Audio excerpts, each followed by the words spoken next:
Ito na ngayon guys, ang aking mga okra, 'di ba? Ang tataas nila dati nito guys. Pinagiputol ko siya, tapos ayan, sumibol siya ng mga panibagong mga sanga.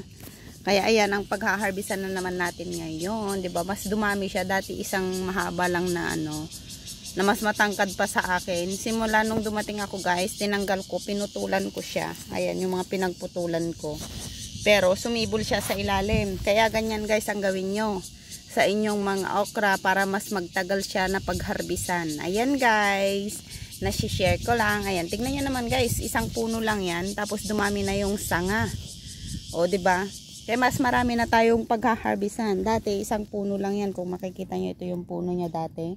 Pinutol ko siya. Ayan, nagsibol siya ng panibago sa ilalim. Ayan guys, kung makikita nyo aking mga okra.